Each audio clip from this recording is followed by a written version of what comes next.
Assalamualaikum warahmatullahi wabarakatuh. Perkenalkan, nama saya Andre Rianto, Prodi Ilmu Pemerintahan, NIM 1910-2005. Kali ini kali ini saya akan menjelaskan tentang reformasi birokrasi di Indonesia. Reformasi birokrasi merupakan salah satu upaya pemerintah untuk mencapai governance dan melakukan pembaruan dan perubahan mendasarkan terhadap sistem penyelenggaraan pemerintah, terutama menyangkut aspek-aspek kelembagaan atau organisasi, keterlaksanaan, dan sumber daya manusia aparatur. Melalui informasi birokrasi, dilakukan penetapan terhadap sistem penyelenggaraan pemerintah yang efektif dan efisien. Reformasi birokrasi menjadi tulang punggung dalam perubahan kehidupan berbangsa dan bernegara. Secara singkat, reformasi birokrasi diartikan sebagai upaya untuk melakukan pembaruan dan perubahan mendasarkan terhadap sistem penyelenggaraan pemerintah dalam rangka mewujudkan tata kelola pemerintah yang baik atau good governance. Tujuan dari reformasi birokrasi dalam terwujudnya tata kelola pemerintah yang baik dan aparatur berintegrasi tinggi, produktif, dan melayani secara prima dalam rangka meningkatkan kepercayaan publik. Reformasi birokrasi di Indonesia adalah terwujudnya pemerintahan kelas dunia. Visi tersebut menjadi acuan dalam mewujudkan pemerintahan kelas dunia, yaitu pemerintahan yang profesional dan berintegritas tinggi yang mampu menyelenggarakan pelayanan prima kepada masyarakat, dan manajemen pemerintah yang demokratis agar mampu menghadapi tantangan pada abad ke-21 ini melalui tata pemerintah yang baik pada tahun 2025. Sedangkan misi reformasi birokrasi di Indonesia adalah yang pertama, membentuk menyempurnakan peraturan perundang-undangan dalam rangka mewujudkan tata kelola pemerintahan yang baik. Yang kedua, melakukan penataan dan penguatan organisasi, tata laksana, manajemen sumber daya manusia aparatur, pengawasan, akuntabilitas, kualitas pelayanan publik, mindset, dan kultural set. Keempat, mengembangkan mekanisme kontrol yang efektif. Kelima, mengelola sengketa administrasi secara efektif dan efisien. Selanjutnya akan membahas tentang paradigma. Istilah paradigma pada dasarnya berasal dari bahasa Yunani, yaitu dari kata para yang artinya sebelah ataupun di samping, dan kata digma yang artinya teladan, ideal, model, dan pun arketip. Sedangkan secara teknologis, istilah paradigma diartikan sebagai sebuah pandangan ataupun cara pandang yang digunakan untuk menilai dunia dan alam sekitarnya, yang merupakan gambar ataupun perspektif umum berupa cara-cara untuk menjabarkan berbagai macam permasalahan dunia nyata yang kompleks.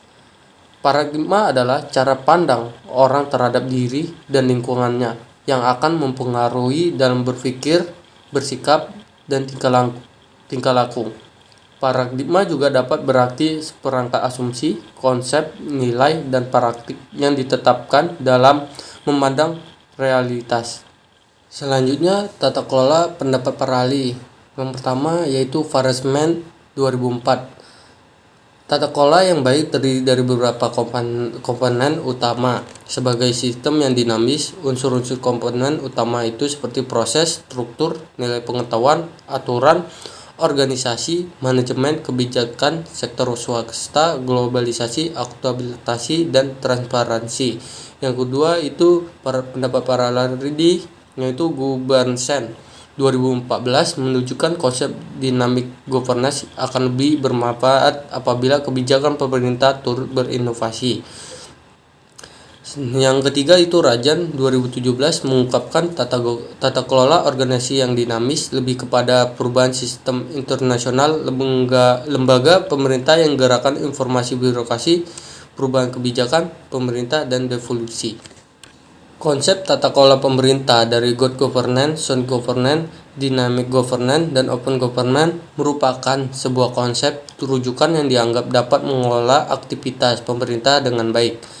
Konsep tata kelola pemerintah, apapun yang diadopsi menyiratkan untuk menolak berbagai bentuk aktivitas pemerintah yang didasari dari kegiatan otoritarian, korupsi, kolusi, dan nepotisme yang akan membuka peluang tindakan jahat lainnya dalam melaksanakan aktivitas pemerintahan. Tujuan penelitian ini berusaha memberi kontribusi pengetahuan dengan mengeksplorasi konseptual teoritis dan membandingkan di antara konsep tersebut. Dari literatur ilmiah yang relevan, berbagai argumentasi mengungkapkan belum tentu konsep tata kelola pemerintah yang diadopsi bisa dan sukses dilaksanakan pada tempat yang berlain. Hasil penelitian mengungkapkan tata kelola pemerintah diadopsi karena kebutuhan untuk merespon berbagai masalah aktivitas pemerintah.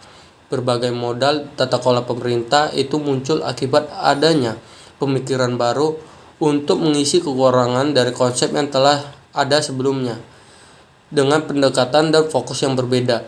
Hasil lainnya juga mengungkapkan bahwa konsep tata kelola pemerintah memiliki intisari dan merujuk kepada inovasi pemerintah sebagai upaya untuk mengelola aktivitas pemerintah dan kontribusi menghadirkan pelayanan publik yang baik.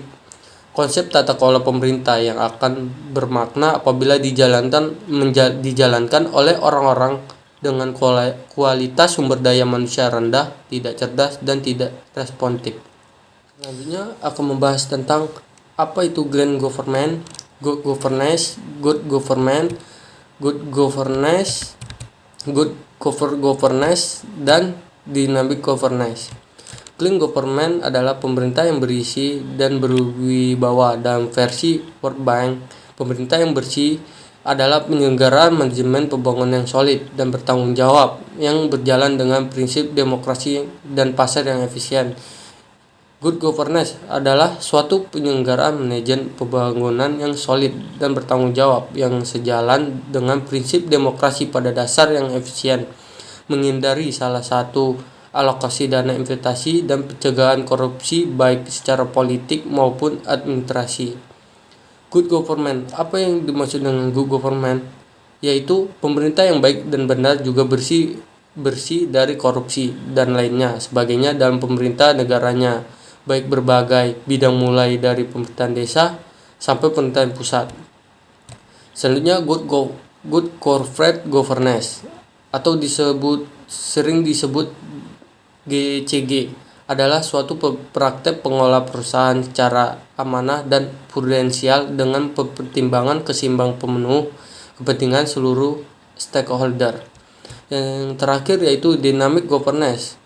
Apa itu dynamic governance? Yaitu sebuah konsep yang menekankan bagaimana pekerjanya berbagai kebijakan, institusi dan struktur yang telah disusun agar mampu beradaptasi dengan kondisi ketidakpastian dan perubahan sehingga dapat tetap relevan. Itu saja yang bisa saya sampaikan, kurang terlebih saya mohon maaf. Wabillahi taufiq hidayah. Wassalamualaikum warahmatullahi wabarakatuh.